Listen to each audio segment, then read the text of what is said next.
My brother borrowed $120,000 from me. Then he bought a watch and proposed to my girlfriend. I didn't fight. I paid him back through court, interest, and seizure of his car. She's his wife now. But the watch he proposed with was sold. And the money went to my honeymoon in Japan. I should have known better. When my brother Paul first came to me, asking for the money, I didn't even hesitate. Blood is thicker than water, right? I had always thought of myself as the reliable one in the family, the one people could count on. Paul was younger, impulsive, always chasing the next big thing without thinking of the consequences. But I was the steady one, the one who had made smart decisions, who had worked his way up. That's why he came to me. "Hey, I need a favor," he said, his tone earnest and almost embarrassed.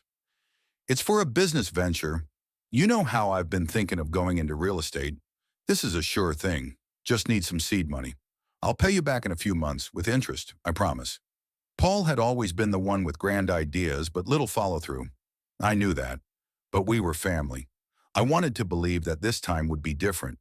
Maybe he had finally found something solid.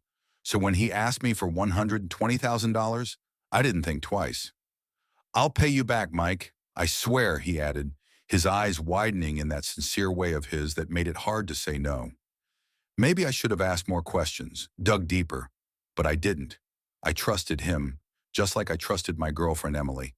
After all, we'd been together for 3 years. We had a future, I thought. A good future.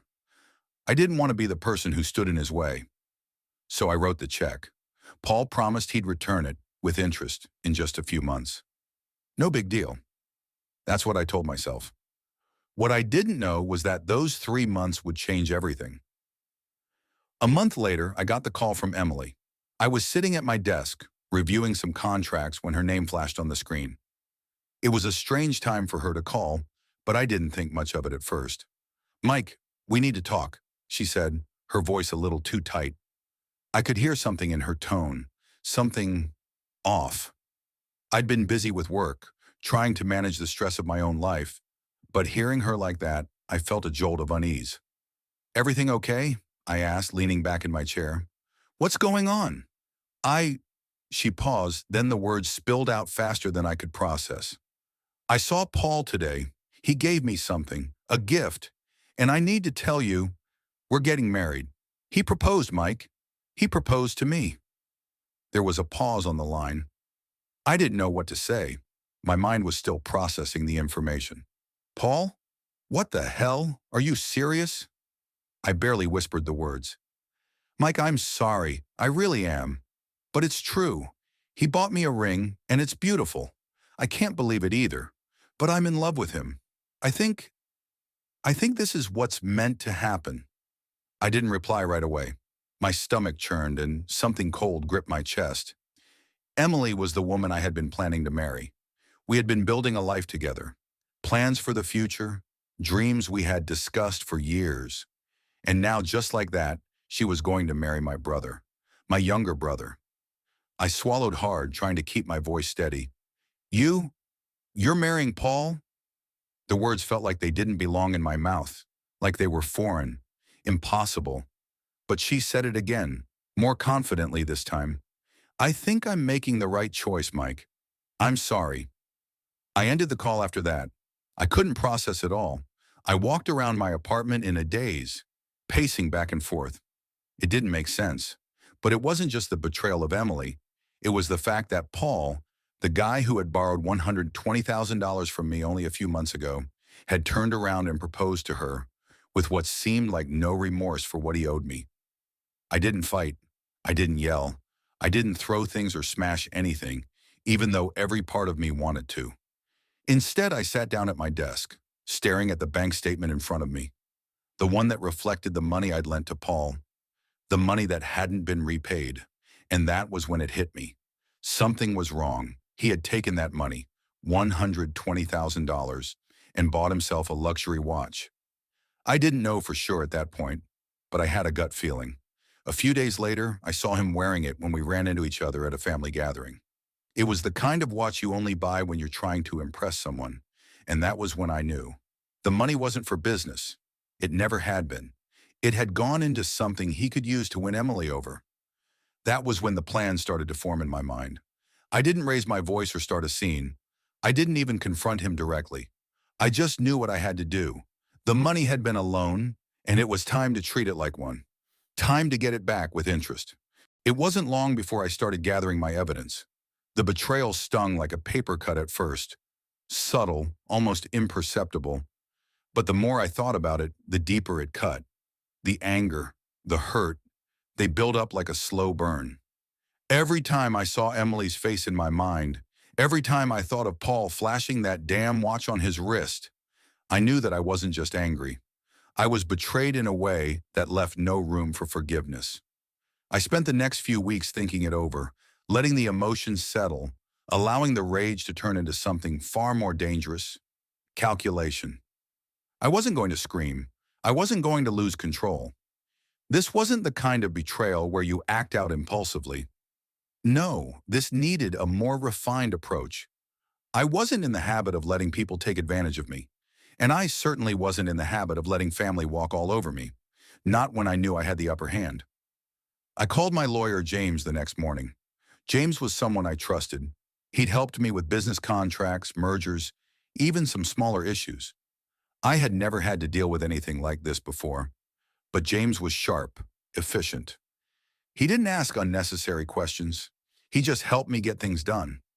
I explained the situation over the phone, every detail. Paul had asked for money for a business venture, and I had given it to him without hesitation. But instead of using it for business, he had spent it on a luxury watch and proposed to my girlfriend, Emily. "Mike, you're sure about this?" James asked when I finished. "I mean, you could just let it go, move on." "Let it go," I repeated, my voice colder than I intended. "I'm not letting it go. I want my money back. Every penny, with interest. And I want that damn car he's driving seized." James didn't hesitate. "All right, I'll get the ball rolling on the lawsuit. But Mike, if you want to win this, we need proof. We need documentation, bank statements, anything that shows how the money was spent. If he's got that watch and it came from your loan, that's an asset we can use." I hung up the phone, already on my way to my office. I'd been careful not to mention anything to Paul or Emily. I had to let them think everything was fine. Let them believe I was the one left in the dark, that I was just another brother crushed by betrayal. But the truth was, I had been playing a long game. I wasn't just going to let Paul think he could take my money, my trust, and my girlfriend with no consequences. He thought I'd be emotional, reckless. He didn't understand that I was the one who'd been patient long enough. I sat at my desk and began to compile the evidence. It wasn't difficult. The bank statements were clear. Paul had taken the money in cash, but I had the transfer records. The details of the luxury watch, the brand, the price, where it was purchased, were all easily traceable. I knew that the watch had to be worth more than $20,000, and I also knew that if I could find the right lawyer, that watch could be the key to everything. It took 2 weeks for James to get back to me with the initial paperwork. The lawsuit was filed. I was suing Paul for breach of contract, for fraud, and for theft. The court documents were formal, clinical. There was no mention of betrayal or emotion in the language. It was business, and that's how I wanted it to stay. Paul had done something illegal, and now it was time for him to face the consequences. But that's when I got a call that I wasn't expecting. It was Emily. "I've been thinking, Mike," she said when I answered. "I know we haven't talked much lately, but I feel like we should. I never wanted to hurt you. You know that, right?" I closed my eyes and took a deep breath. "Emily," I said, my voice controlled, cold. "If you're calling to talk about you and Paul, I don't want to hear it." She sounded taken aback. "Mike, No," I interrupted, my voice steely. "You don't get to talk to me about Paul. Not now. Not after everything." There was silence on the other end, but I could hear her breathing. She wasn't ready for this. She wasn't ready for me to be so cold, so distant. But I wasn't going to play the role of the heartbroken boyfriend. I wasn't going to let her see that part of me. I'd spent too many years building up walls, too many years learning how to detach myself from people, from emotions. "I'm sorry," she finally said, almost pleading. "But Mike, I never meant for things to happen this way. No, you didn't, I said, standing up and pacing. But you did it anyway. And now I'm going to make sure you both understand the consequences. I'll get my money back. And I'll make sure Paul feels every single bit of it. Mike, what are you talking about? I hung up on her without another word. The next few weeks were a blur of legal documents, meetings with James, and silent nights spent thinking about the next step. I kept my distance from both Paul and Emily. I needed them to feel comfortable, to think that I was still processing everything. I needed them to think that somehow I was going to forgive them. But the truth was, I wasn't even close to forgiving them. Not yet. James called me one afternoon with some good news. Mike, we've got the documents we need. Paul's been served. We've also tracked the watch. It's been sold at a pawn shop in the city. The money's been spent, but we've got enough evidence to move forward. I didn't smile. I didn't say anything at first. It felt too easy, too cold. We're going to win, right? I asked, more to myself than to James. We're going to win, he replied firmly. I let out a breath I didn't realize I'd been holding. I had already won. It had been nearly 2 months since I filed the lawsuit against Paul. The days blurred together, business meetings, legal motions, and long nights spent staring at the same walls I had grown accustomed to over the years. I didn't spend much time thinking about Paul and Emily anymore. I had detached myself completely. They had no idea what was coming. I wasn't about to let them see how deeply they had hurt me. The first real blow came when I received an email from James confirming that the court had ruled in my favor. It was almost too easy. The evidence was overwhelming. Paul hadn't just used my money for personal indulgence. He had defrauded me, spent it on luxuries like that ridiculous watch, and then proposed to Emily with it. The judge's ruling was clear. Paul owed me $120,000 with interest, and on top of that, the court had authorized the seizure of his car to cover part of the debt. I didn't celebrate. I didn't feel any sense of victory or relief. It was a hollow win, like scoring a goal in a game you never wanted to play in the first place. Paul didn't take the news well. I was expecting a confrontation, but it never came.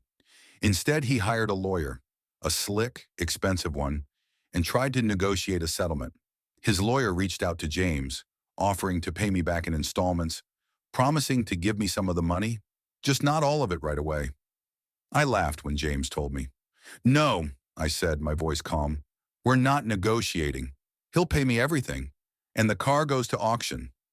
James hesitated for a moment before replying. Mike, you know, if you press too hard, this could get uglier. You're not the one who looks good in this story, you know. The press could start making a bigger deal out of it. I leaned back in my chair, staring at the ceiling.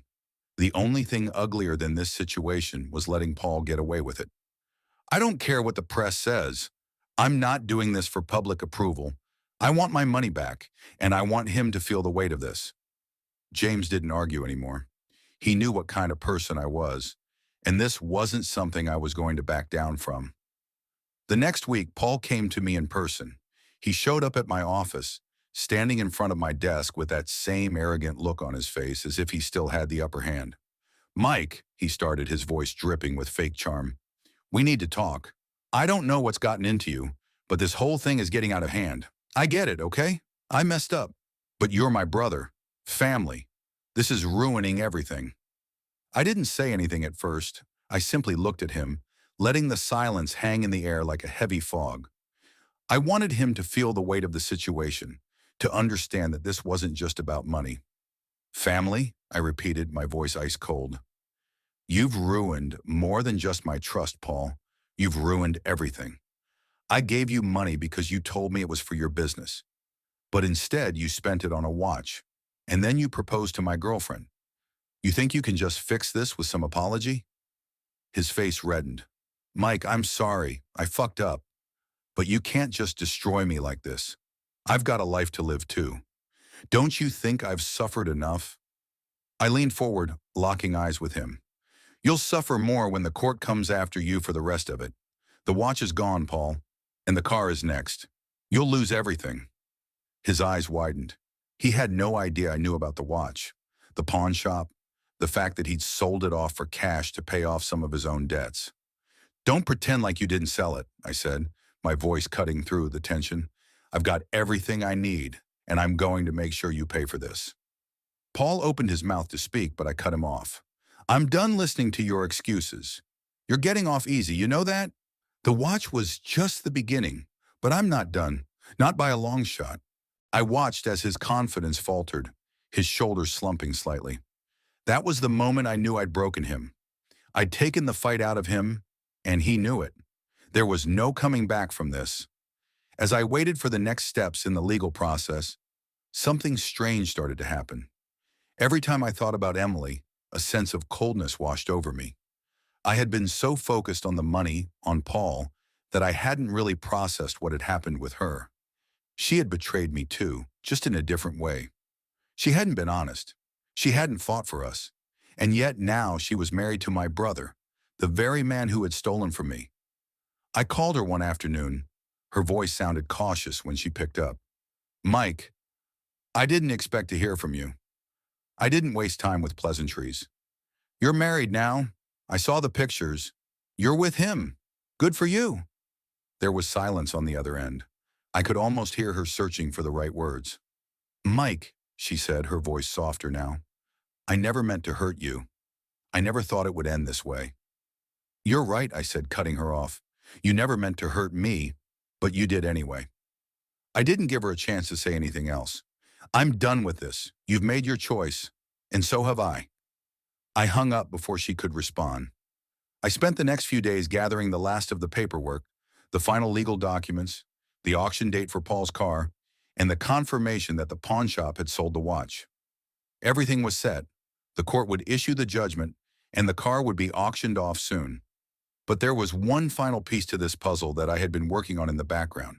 The money Paul had spent on that watch, the money he had gambled away. Well, it was time for me to turn the tables. I bought my plane ticket to Japan. Japan was everything I had imagined, and then some. The neon lights of Tokyo flickered against the sleek surfaces of glass buildings, casting a ghostly glow on the quiet streets. The air was crisp, and the city hummed with the energy of its endless possibilities. I couldn't help but feel a sense of calm wash over me as I stood in front of my hotel window, the bustling city below a stark contrast to the quiet satisfaction that settled in my chest. I was in no rush to move through the days. I had planned this trip meticulously, not just as a way to escape everything that had happened, but as a symbol of how far I had come, how far they had pushed me. They thought they had won. But in reality, I was about to make my final move.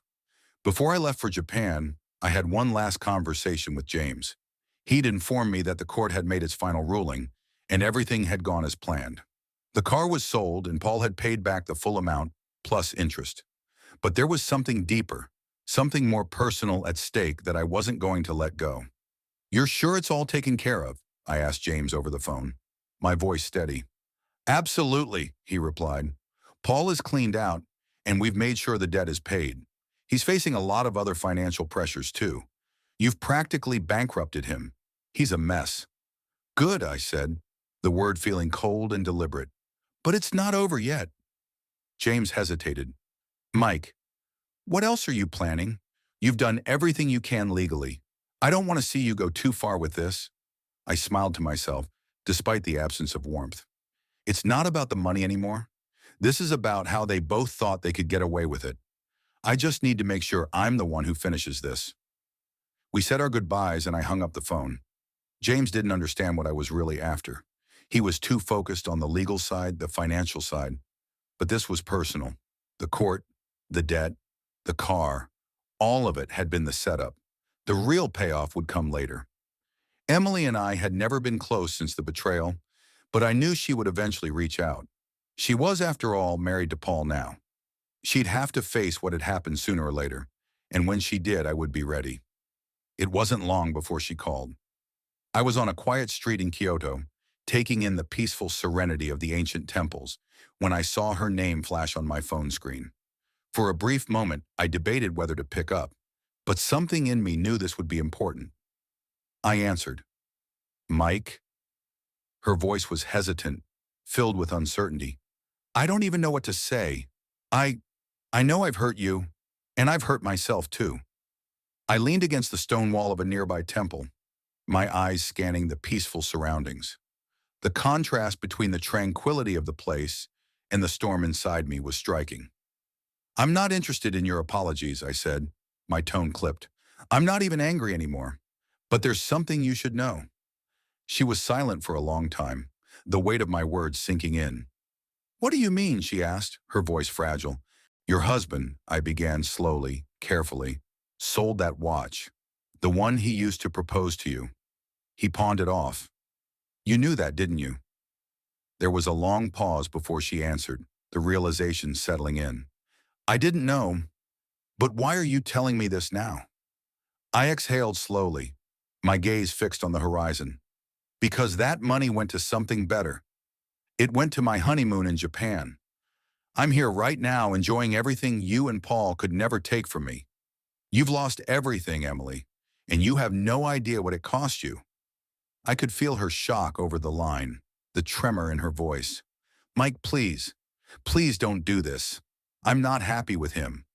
"Save it," I interrupted, my voice steely. "I'm not doing this for your sake. I'm not doing it to hurt you. You did that yourself. I'm doing it because you thought I was just some fool you could walk all over." I let the silence stretch between us, letting the weight of my words hang there. "Goodbye, Emily," I said, and without waiting for her to respond, I hung up. The next few days were a blur of moments, each one filled with the bittersweet satisfaction of knowing I had taken back everything they tried to take from me. I visited the temples in Kyoto, spent time by the water in Osaka, and even explored the neon-lit streets of Shibuya. It felt like I was reconnecting with something I had lost long ago, myself. It was strange, but in a way, this trip had healed me in ways the legal victories never could.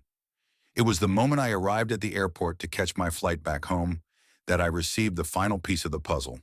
An email from James. The subject line was simple: "Final resolution." I opened the email and read it. Paul had tried to escape the repercussions of his actions by attempting to declare bankruptcy, but the court had ruled that the debt was non-negotiable. He was still liable for the full amount. Not only that, but the financial strain had caused irreparable damage to his credit and his business. But the real kicker? Paul's marriage was falling apart. Emily had come to him in tears, finally realizing the full extent of the lies he'd told her. Their relationship was unraveling, and she was now considering divorce. I couldn't help but smirk. I had won, not just financially, but emotionally. I had taken back everything that mattered, and I was walking away from it all with my head held high. The final nail in the coffin came just as I stepped back into my apartment. I walked into the living room, dropped my suitcase, and sank into the couch. A new life awaited me, and this time, it would be on my terms. It wasn't about the money. It wasn't about revenge anymore. It was about reclaiming what was mine. I had taken everything they had, everything they thought they could keep from me, and used it to build my future. Paul and Emily might have thought they'd gotten away with it, but in the end, they were the ones who lost. They would always be the ones left behind.